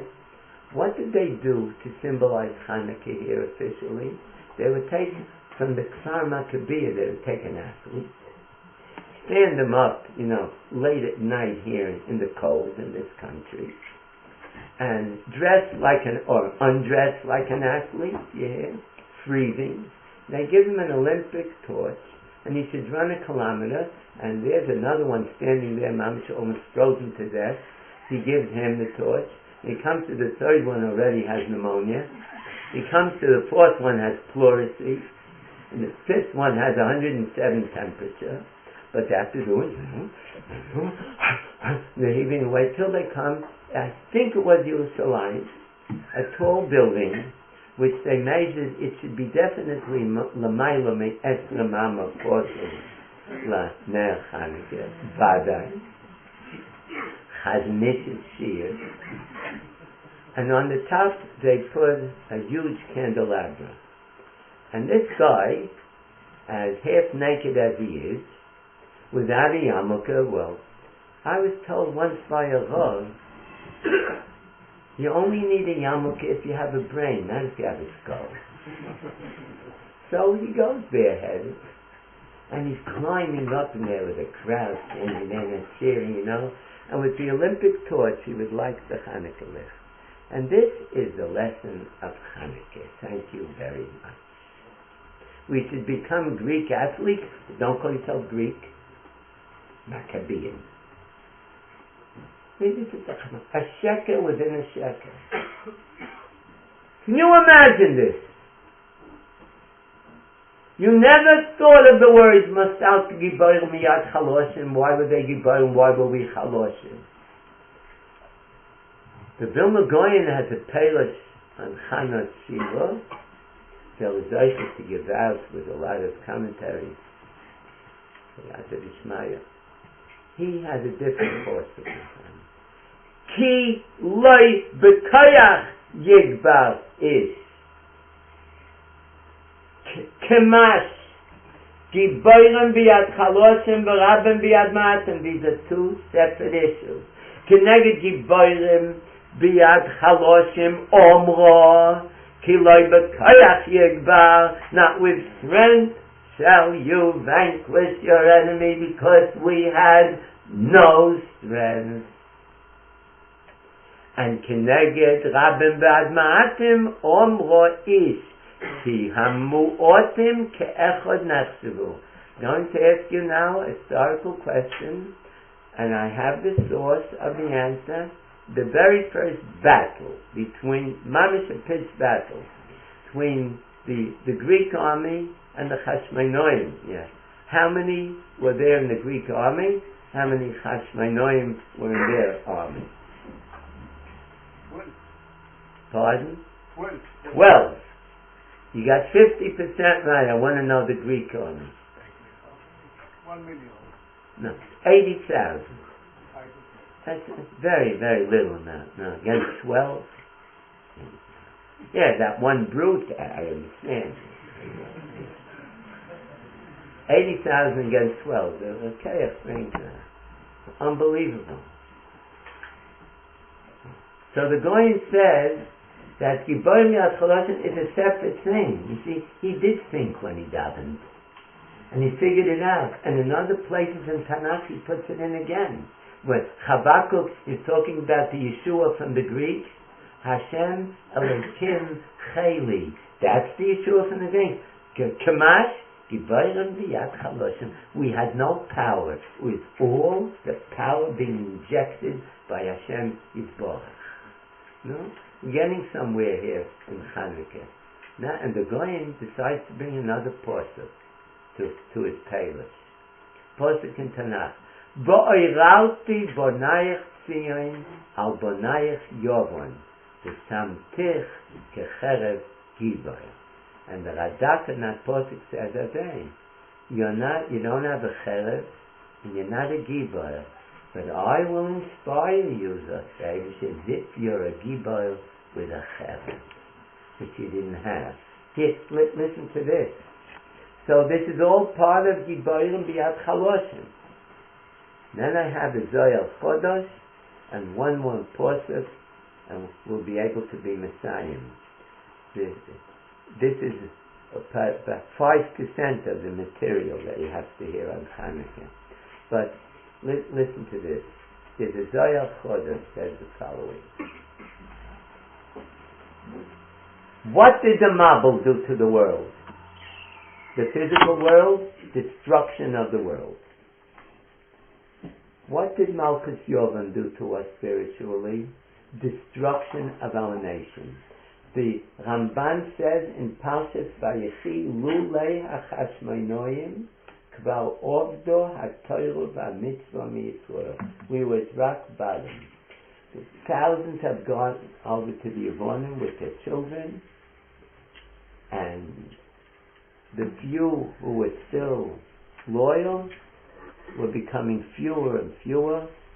Where were they living? They'd probably be decaying somewhere, and it was becoming extinct. So listen. When the Yaino came to Noach la'eis erev v'ol et zayis toras b'siho, do you know what encouragement this Yaino brought to Noach? Rabbeinu Bechaya said, why was Shemen Zayis chosen to be the only Shemen used in the Beis HaMikdash for Adlokat HaMenorah and for Menorah? Why? Because Noach thought that there was not 1 inch of vegetation left in the world. And suddenly the Yaina comes back with a live olive leaf just plucked from a tree. There's something left missing. It brought such simcha v'oila to Noach. He can start a new beginning. That's why von kindling the menorah, the oil in the Mikdash, only olive oil. It's getting its schar here. Said the Zoyar Chodosh, this was a remez to Noach of future events. Lulei sheheir HaKadosh Baruch Hu ruach hakoyanim, so you madlikin neiros b'shemen zayit, that was the zayit known to him. Azai Obdo Pleitas Yehudo Min Ha'olam. You need more Ratzbanim than that. Nobody learns it. Nobody teaches this. It's Mamish Oim B'Noira. But the Eibishter aroused their spirit. Go fight. Gave them a ruach. And that's why there is a Jewish people today. The ones who enkindled with olive oil, they were still alive here, and the Eibusha had something to arouse here. You don't arouse a drunkard or a lazy good-for-nothing who's in bed. You arouse a person who is weak, but he has spirit in him. And so they were the candidates for this. What do we learn from that pasuk of the Goyim V'Irauti and here Lulei He'ir? That it wasn't them alone. You know why? You try and figure out when 80,000 armed to the teeth troops lay themselves out in a battlefield in front of you. All you have is 12 people. None of you have ever gone to war. You don't know it. You'll grab a spear by the wrong end if it's given to you. And you have no strength. And you're only 12 people. You're going to walk out and stand there against them? Never. Bitochen. You'll faint before you think about bitochen. You'll collapse. You probably dig yourself a grave and go bury yourself. Well, you know what? I would bring one Arab into this room now, and I'll say, "Hi, Ahmad Al-Qaeda, I welcome you." You're going to all run out of here, you know that? No one's going to, 80,000 if I brought here? I wouldn't be here either. This was the Eibush that gave them the Ruach. She'll say, "What are you making these things up?" I'll show you. In Tanakh, we had certain shoftim who were shoftim Yisrael, gedolim, and not very great gedolim. And one thing they weren't capable of is going to war against tens of thousands. And they went to war. You know what it says by each one of them? I'll show you. V'tehi al yiftoch ruach Hashem. You know what the Targum says? V'shoras al yiftoch ruach gvura min kodam Hashem. Maybe she gave him a ruach. He's going out to fight. Yes. B'shimshon v'titzlach olav ruach Hashem. Shoras aloy ruach gvura min Hashem. Kodam Hashem. Ruach Hashem lo says Gideon. Ruach gvura min kodam Hashem levisas yet Gideon. So we see that Mesiba, and it happened here. And the finale tonight is a pasuk. You're not going to believe this. Everything is in this one pasuk. Medrash Shmais Rabot. It says that all the nations of the world ran away from the Greeks in defeat. Matisyo hakoyin ubono omdu keneged malchus Yovan. Ubolchu kol ha'uchlusin shel Yovan misneim v'nelgu, and they got killed. V'akadosh Baruch Hu omer lakoyanim, these chashmonoim. It's a pasuk in Yoel. Katu iteichem lacharobos umazmeroseichem liremochim hecholosh yomer gibor ani. What is this pasuk talking about? We have to explain the words. I explain it this way. Itim are plowshares. That's iron, steel, round part of the plow, which, like this, digs into the ground and softens it, brings it up. Now, the Almighty Bashamayim is talking to the neshamas of the Chashmonoim. Get up, Mesiras Nefesh. Go against me. Eventually, we have no weapons. You don't go to war without a weapon. There's no such a thing. Don't say you don't have weapons. Were you makriv korbanos, menochos in the Mishkan? From chitim, sometimes from so'ilim, yes. Before you plant, you sow seeds. You have to plow. You have plowshares. Just more. Why don't you have swords? Because there's a Rambam Rabbein Shalom Shevet Levi Eino Oilchem Ulchamais. So Tati didn't leave me B'Yerusha a sword. Neither did Zaidi or Elta Zaidi. We're going 1,000 years without a sword. Other Shvatim had swords in the house from wars, but not Kain. We don't have them. Okay, I hear. But you have plowshares. The plowshares are round, Rabbein Shalom. I'm going to go to my enemy with a round sword. I'll cut off my own nose. You know what?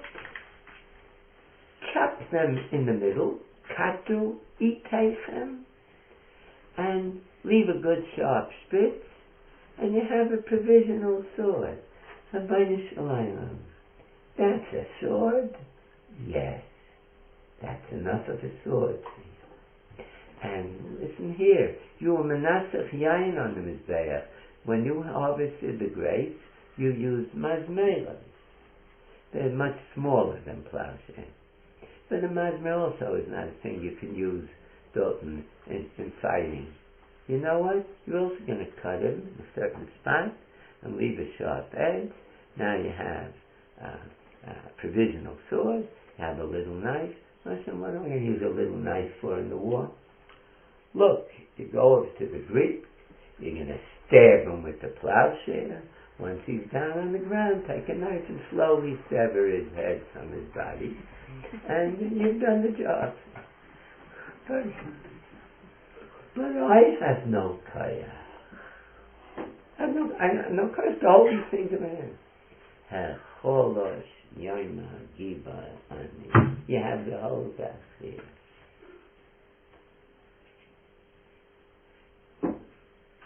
The Eibishter promised, I'm finishing with this piece here. You're not going to believe this. Promised Al Nakayin something. Where did it say it? Look at the beginning of Parshas Ba'aloischa in the first Ramban. Aaron, there's going to be another Chanukah where only your Shevet is going to partake in it. And this one, all the Shvatim in the Mishkan took place, but not Levi.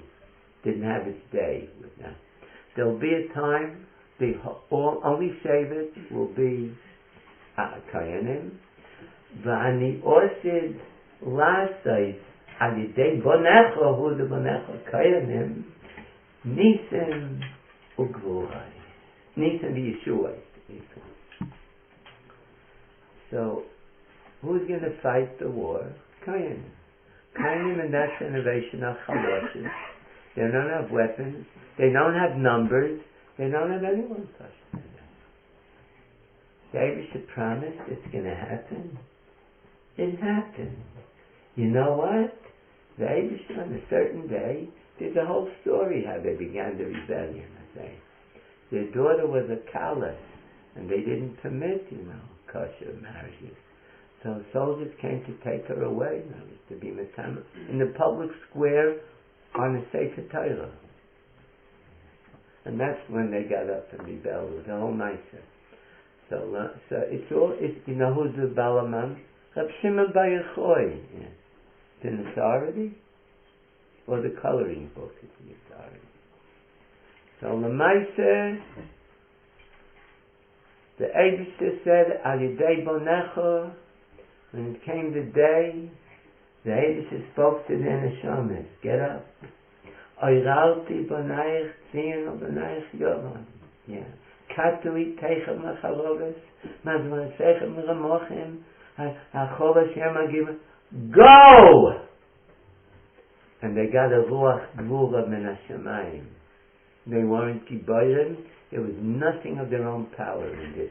This is all supernatural. This is unbelievable what took place. It's unbelievable! And we're not zoichet today to know the truth about this. Because we don't deserve to know it. The first battle of 80,000 against 12. They thought we have an army of 50,000. Kalgas Horosha, who was the commander-in-chief, opened his mouth and he said, Shaitim, what are you hoping for, 12 against 80,000? You believe in a story of a Mabul and this and that? Didn't your Elokeichem promise in your Torah never to bring a Mabul again? So you're not hoping for a Mabul. So what are you standing there for? Oh, you believe in another story that 200,000 troops of Sanchei of Melech Hashem surrounded Yerushalayim, and one night, so to speak, an angel came down and burnt them all to death. So you're waiting for the angel to come down and burn us to death. Yeah? We are smearing our bodies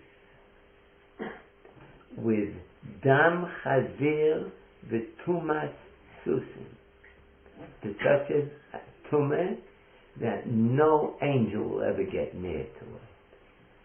We think we know the Yivonim well. Right after that, the memra here in the Rakeach. So the Nosue name Lashamayim, it says Rabbein Shalom Goli v'Yodu Alefanecha.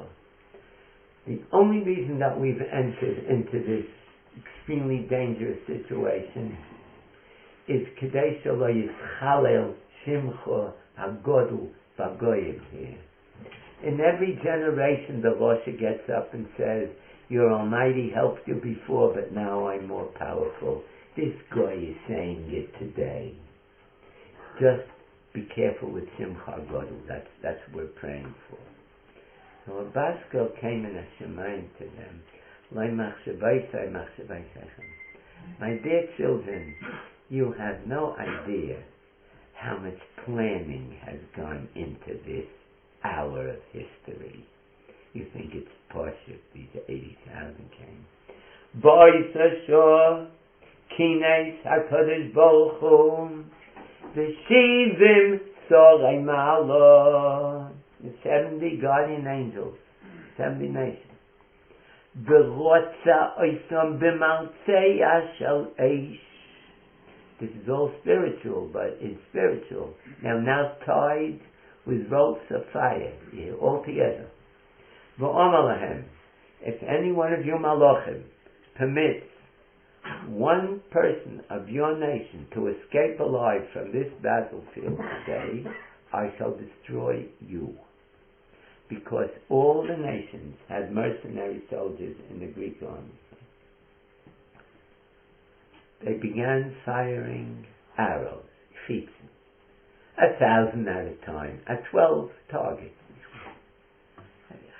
A cartoonist couldn't even draw such a picture. Kol chayol sheyora eitz, yorad malochai, and the middle grabbed the chait, turned it around, brought it back, and pierced the heart of the firing soldier, and he fell dead. So you have 80,000 here. So it says here the whole day the Chashmonaim was standing there. Now no one sees the Malachim. It's like a boomerang. You see what it goes. A chay's coming towards you, turns around, goes back and kills the soldier. You're standing and watching this. So they kept saying one thing the whole day. Hashem Yulochem Mono. Hashem Yulochem Mono. They didn't lift a finger in this whole battle. At the end of the day, there were 80,000 dead Greek soldiers. heaped in huge piles. Came Malochei HaSholes and extracted from among the dead, from the officers, all of their gold implements. You know, their medals and their epaulets and whatever, and the handles of their swords, and deposited this in the houses of the Yidden, which means the Shomrei Mitzvahs, who were starving. You hear this? This was the first battle. You know what my comment is about this? Okay, it's not known in the schools today. Who witnessed this nest? Well, this is a nest nisto. Who witnessed this? No one except 12 Kohanim. You know why? No one deserved to witness it among the whole Jewish people. I said these 12. They told the story to others, but to see it, you have to be privileged to see it. You're going to Mesiras Nefesh, you're going to see it. If we don't deserve it, we don't get to the true material of Chanukah. You should know it. It shouldn't make us proud of ourselves. Such important facts exist, and we're unaware of them. I tried my best tonight to bring across something of what happened on Chanukah. We are supposed to be repaying Hashem Yisborach with a Hallel Mikerav Libeinu, with an Alanisim word for word, never rushing through it. Are we doing it? We're supposed to be learning Torah as much as we can these days. You have responsibilities, you have to execute your responsibilities. But otherwise, Torah. Every parent has an obligation to be mechanech in these 8 days of children more than usual. You embrace them, you kiss them, you tell them stories, you sing with them, you give them Chanukah gelt, but you bring it up to some spiritual level that the children will be telling their children years from now about what they heard from their father at home. It'll be what's called by the Feast of Lights. It'll be the light, Taka, and not the darkness of Yovad, Rahman al-Islam. I have here a few copies of my Sefer L'Hodos L'Halel Al Inyan Chanukah, where most of what I said tonight is here, plus much more. It's a very thin Sefer, but it's packed with ideas, you should know. And I took pains to write a palish, word for word, on Bimei Matikyo B'Yashna. Even why they give us a whole line to the name, everything I explain. And there's not a word there that I don't stop. Amcha Yisrael. What's the chiddush there? We are the only nation that we know that we are Amcha. All the guys, we're not chosen. Yeah. Everything is important here. What's Godel and what's Kodesh? I bring from the Vilna Gaon. What's Ba'olam Echo? I have to write that one. Because the Greek said there's no Rabbanu Shalom and he doesn't own the world. And you proved the opposite. Every word here, I'm telling you, it's unbelievable. Anyone who's interested in purchasing the Sefer, it's available at a very nominal price, 25 shkolim. And we are not really interested in selling the Sefer because we're down to the last 48 copies. And I have to go to another 3 or 4 yeshivas yet for the end of Chanukah, and my Rebbetzin is rationing it now. But I heard from Naya Peled that he has from a year ago 25 copies. So he's permitted to sell them. Yeah. But you should know, if I bring them to yeshivas, it's Last night I brought a lot to a certain yeshiva, and if a photographer was there, it would be a disgrace. They ripped the cover, off the bag, and it was, and I turned it on and I couldn't look at it. Yeah. But you people are much more polite. So anyone who wants it, who doesn't have it already, can purchase it. And you'll go to Alle Sein Gebench. I suppose you're going to have Birkat Hamazon now? Yes. Pardon? Oh yes. You want to sing something? You know what? I'll give you a new tune for your morning. But you know the tune from another nigga. Look, I don't have a voice that you hear. You go around the whole day speaking in all these institutions, you'll lose your voice. Especially if you're a frog to begin with. Yevonim nikbitzu olai azai v'mei hashmanim ufosu v'mei migdalai. Ganz good, now. Timru kol hashmanim ay ay ay uminai sotan kanim nasanim sotanim Neivina Yemei Smaina Kavu Yilo Lezanim Yevanim Nikbetu Alai. So where's the guitar? Alai Bimei Hasmanim Ay ay ay Vavu Vavu Nikdalai Yilo Kol Hasmanim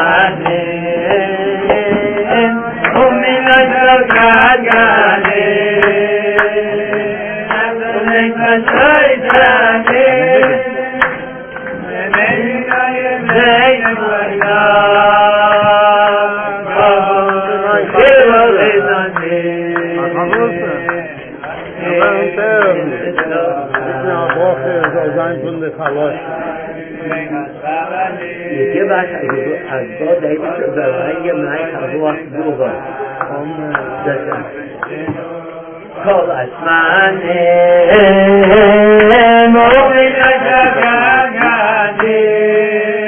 Ask you a question on the seat.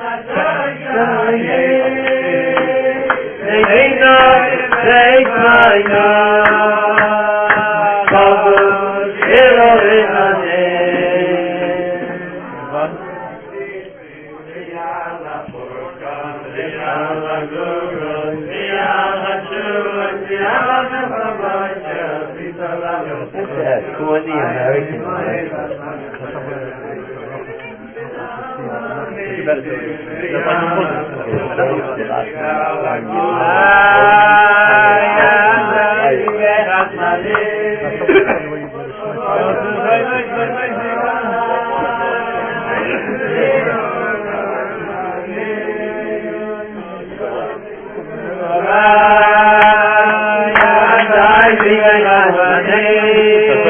Does the Rav still want mouth too? Does the Rav still want mouth too? Does the Rav want to sing mouth too?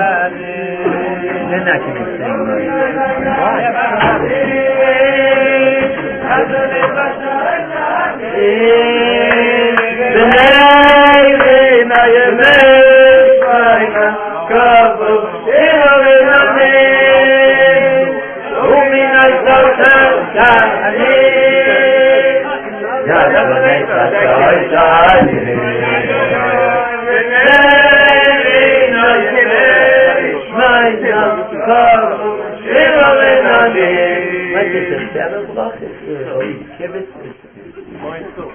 You want, wait, if you give me a siddur, we'll sing the Gan Shmoyim too. I would have brought my benches. Where is it? Chanukah. I don't know if they have it. Do they have it in the siddur? So everyone's invited to come and sit. Mo'oizu Yeshuoti Lefano Elishaveya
And I put different words to it. These words are from Tachanun, where it says, Chavein Shalom, we have been sold like sheep going to the slaughter. לעבד ולמקו ולחלפה ובכל זאת שמחה לא שכחנו nor al tishkochenu. And this is the highlight nigun. We sing it about 10 minutes. He will do it in 1 minute. But I want you to learn the nigun because this is a mile because that's what we're saying today, Vishnu. Despite what, who doesn't go through Nisyonos? Which Ben Torah has an easy life? Oh, the whole Simcha Leishachachnu No Al Tishkochenu Al Tishkochenu Oh, v'chol zay Simcha Leishachachnu No Al Tishkochenu Al Tishkochenu Oh, v'chol zay Ay, ay, ay, Simcha Leishachachnu No Al Tishkochenu Al Tishkochenu Oh, v'chol zay Ay, ay, ay, Simcha Leishachachnu Al Tishkochenu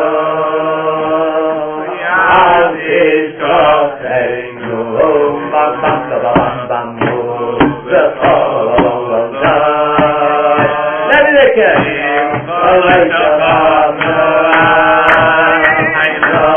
Al Tishkochenu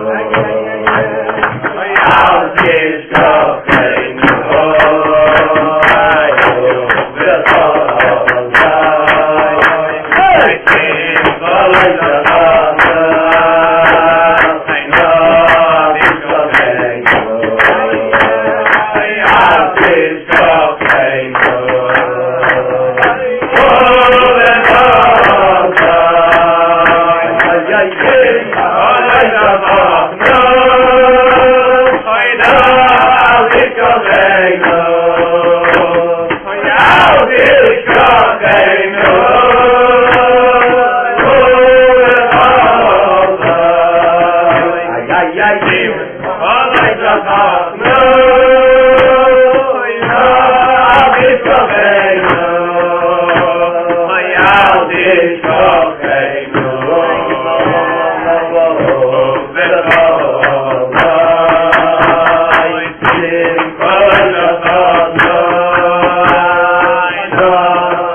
Tishkochenu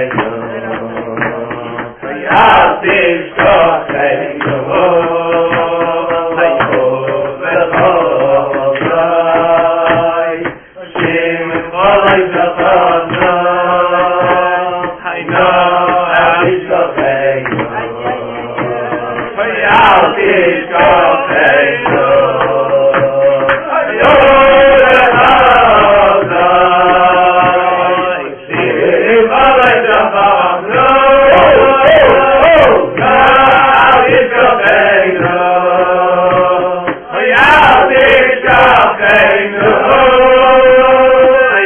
Tishkochenu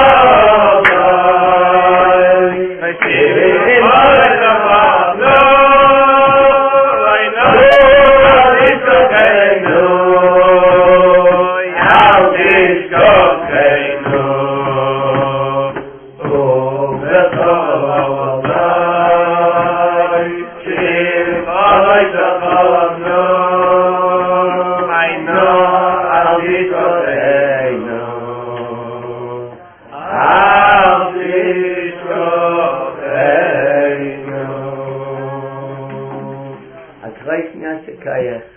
Jetzt mir gemacht a Simchat Chanukah. Amen. Efes Blochim. As usual, I ask Mechila at the end of the late hour. But I'm Echter, Be'osher, Be'osher, Be'echter.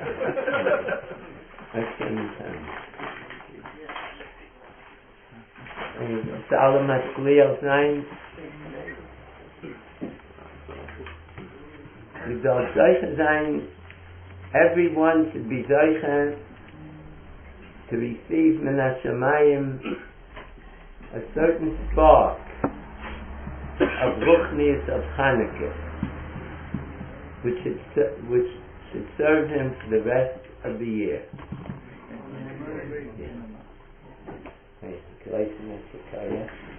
Anybody need the bench? Yeah. Can have a minute. Hello,